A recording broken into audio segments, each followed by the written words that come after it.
हाँ सर। दिनांक 30 नवंबर 2024 को और 1 दिसंबर 2024 की रात मध्य रात्रि को आरबी ज्वेलर्स जो रतनगढ़ में एक बहुत बड़ी ज्वेलरी शॉप है, उसमें करोड़ों रुपए की चोरी हुई थी। और चोर बड़े शातिर तरीके से पीछे से रेकी करके रास्ता बना के और छत से रास्ते कूद के और ताले तोड़कर करोड़ों रुपए के सोने चांदी और कैश लेके चले गए। और वारदात करने वाले जो चोर थे बड़े ही शातिर थे, उन्होंने मुंह पे कपड़ा भी लगा रखा था और जो गाड़ी लाए थे उसके नंबर भी फर्जी थे, मोबाइल का भी इस्तेमाल नहीं कर रहे थे और हाथों में ग्लव्स भी पहने हुए थे। वारदात की गंभीरता को देखते हुए और जिस तरह के शातिर तरीके से वारदात करी गई थी, उससे लग रहा था कि ये चोर बहुत ही शातिर है और बड़े लेवल के बदमाश है, जिसमें हमारे एडिशनल एसपी सुजानगढ़ के नेतृत्व में सीओ राजगढ़ निश्चय प्रसाद और सीओ रतनगढ़, इनके निर्देशन में टीम बनाई गई, जिसके अंदर SHO Dilip Singh Ratangarh, DST incharge MOB, हमारे एजीटीएफ की टीम, साइबर की टीम, सबने मेहनत करना चालू करा। और ये सीसीटीवी फुटेज से गाड़ी एक पहचान में आई, अर्टिगा रंग की गाड़ी दिख रही थी, अर्टिगा गाड़ी थी, जिसके फिर हमने सीसीटीवी फुटेज, ये गाड़ी किधर की तरफ जा रही है उसके फुटेज लेने चालू करे। तो हजारों फुटेज जब हमने देखे, उसके अंदर कुछ फुटेज में गाड़ी दिखाई दी जिसके नंबर पढ़ाई में नहीं आ रहे थे। इसके लिए फिर हमने उस गाड़ी के नंबर पढ़ने के लिए हमने एटीएस एसओजी भी उसकी डिटेल भेजी, फुटेज भेजे, और फिर वहाँ से भी कुछ सफलता नहीं मिल पा रही थी अच्छे से, तो हमने इसको दूसरे स्टेट में भी भेजा। यहाँ पे जाके हमने एआई जो आर्टिफिशियल इंटेलिजेंस टेक्नोलॉजी का इस्तेमाल करके उस गाड़ी के नंबर हमने रीड कर लिए कि वो गाड़ी कौन सी। उसके बाद जो उन्होंने सर पे मुंह पे घटा लगा रखा था, उसका हमने भी फेस रिकग्निशन टेक्नोलॉजी से और राजकोट में हमारे फोटो मैच ऐप है, उसके जरिए हमने उनके चेहरों से पता करने की कोशिश करी कौन लोग हो सकते हैं। तो लगभग हमें फिर इससे आइडिया लग गया और हमारे सीसीटीवी फुटेज से गाड़ी के नंबर और हमारे पास उनके चेहरे लगभग क्लियर हो गए। तो टीम ने बड़ी मेहनत करके काफ़ी सारे फुटेज देख के हमने फिर 3 लोगों का हमें कुचामन में पता चला, जहाँ से वो आगे गाड़ी नहीं जा रही थी।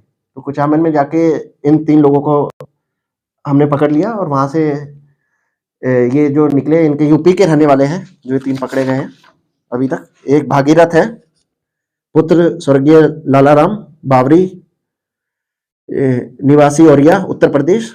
अजय सिंह पुत्र मोहन सिंह बावरी, ये है झोटवाड़ा जयपुर, हाल किराएदार है मकान मोहन जी खाती, आशियाना कॉलोनी कुचामन। और सदाराम बावरी, ये भी औरिया का रहने वाला है। इन 3 लोगों को गिरफ्तार कर लिया गया। जब इनसे पूछताछ करी गई तो इन्होंने बताया कि हमारा और भी 2 साथी हैं, जिन्होंने वो जो हमारा एक साथी जो उसी दिन निकल गया था, उसने यहाँ के रेकी करी थी और सारा ये देख लिया था कि ये ज्वेलरी की दुकान पे ऐसे-ऐसे ये पीछे से रास्ता है, ऐसे हम आ सकते हैं। तो इस तरह से इन्होंने मिलके उस दिन रात को वारदात करी और यहाँ से उसी गाड़ी से फरार हो गए।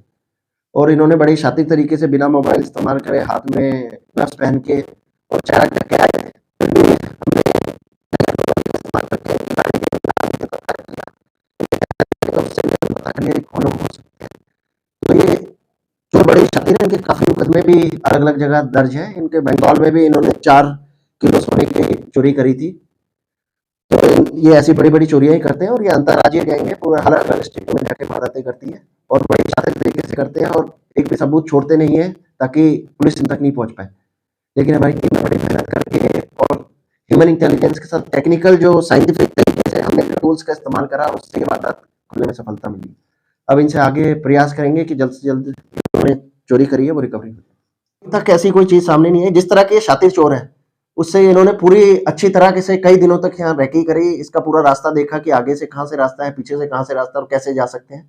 तो इन्होंने पूरी रेकी कर रखी थी और जिस तरह के बदमाश हैं ये, तो ये संभव है कि अपने दम पे भी ये कर सकते हैं और ये बड़ी प्लानिंग के साथ किस रास्ते से आना है, किस रास्ते से जाना है, टोल का इस्तेमाल करना है, नहीं करना है, उसकी भी इन्होंने बिल्कुल शातिर तरीके से काम किया। कोई टोल भी इस्तेमाल नहीं करा, लेकिन फिर भी ये बच नहीं पाए। तो यही है, अगर चोर अपना, ये बदमाश अपना चेहरा भी ढक ले या गाड़ी के नंबर बदल ले और किसी भी तरीके से कर ले, फिर भी पुलिस उनको पकड़ सकती है। हमारे पास इतनी टेक्निक अब आ गई। घटना में कितने लोग शामिल थे? इसमें 5 लोग थे। अभी हमने 3 लोग जो हैं इनको गिरफ्तार कर लिया।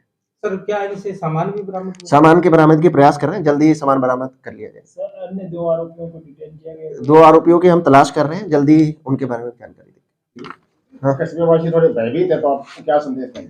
कोई डरने की जरूरत नहीं है। चूरू जिले के अंदर और रतनगढ़ हर जगह पिछले सालों की तुलना में चोरियां, नकबजनी, लूट काफी कम हो गई है। कुछ छोटी मोटी वारदातें हुई हैं, एक ही वारदात हो गई थी थोड़ी बड़ी, सभी वारदातें हमने खोल दी हैं। इस साल के आंकड़े निकाले 11 जिले में बड़ी वारदातें हुई थी, जिसके अंदर हम अभी तक 9 वारदातें बिल्कुल अच्छी तरह खोल चुके हैं। 2 वारदातें उसमें कुछ में सामान नहीं मिला, वो भी जल्दी खोल देंगे। तो चूरू जिले के अंदर इस साल काफी कम वारदातें हुई हैं और पूरे प्रयास पुलिस प्रोएक्टिव लेकर काम कर रही है। तो जो वारदातें हो रही हैं उनको भी ट्रेस कर रहे हैं, और लेकिन काफी कम भी हो रही है पिछले सालों की।